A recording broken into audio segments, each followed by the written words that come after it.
Good morning, everybody. Mike Vacchi, PrincetonTrader.com, here for NTMarkets.com with your Wednesday morning pre-market webcast. Okay, S&P 500 E-mini futures. This is the daily chart, and what we've been seeing the last couple of days is consistent moves down to the area of the monthly pivot. We've even traded below the monthly pivot to the tune of 5 handles. Monthly pivot comes in around 99 to 99.80, depending on how you calculate it.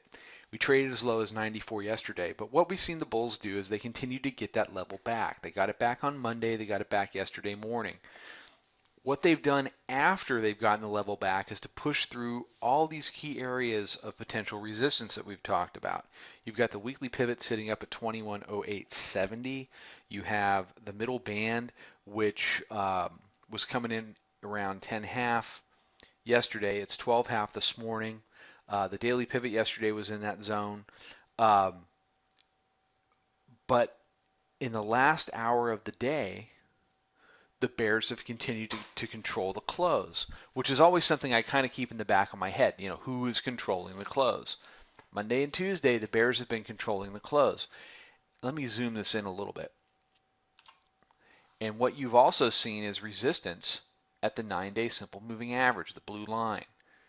1775, 16.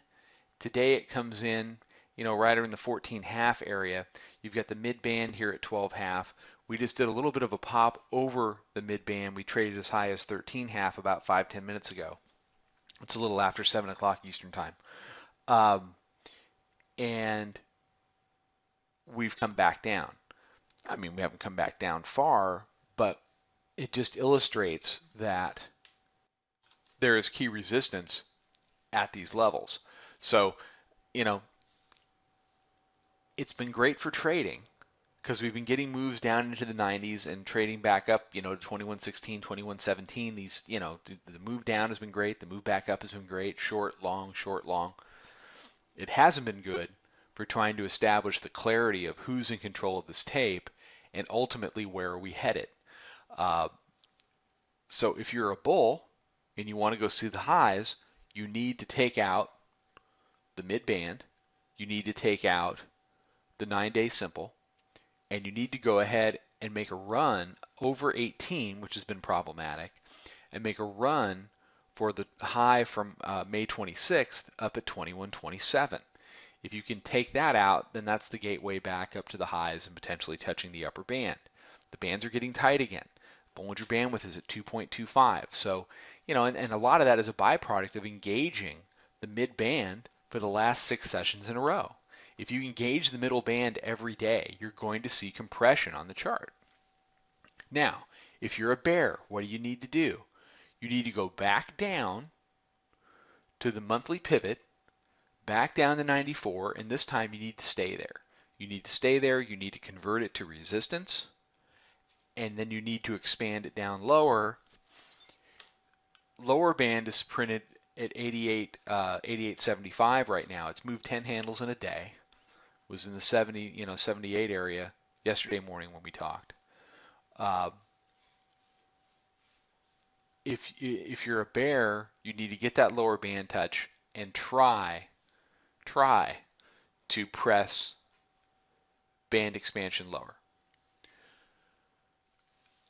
I would not be surprised if we got a lower band touch this week, simply because we tried the upper band ride. They couldn't hold it.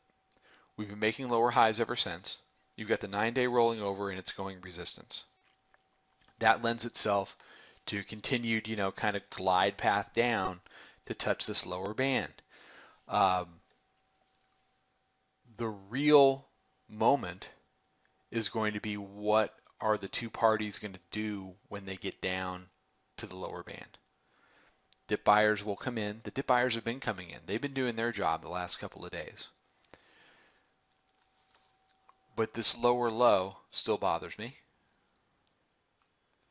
And all of this resistance up here bothers me if I'm a bull. And it makes me say, okay, maybe I can get better value for my dip buy dollar down here at the lower band. But none of that's going to happen if the bears can't hold a level. It only takes one news-driven pop up over 18 to get the move to 24, 27 and a move back higher. We've seen it a million times in this market. So, like I said, it's great for trading, but it is not good for clarity. All right, everybody have a great day. Follow us at Twitter at Princeton Trader. Come check out the website. Come check out the chat room. I'll be back tomorrow morning with another webcast. Trade them well, everybody.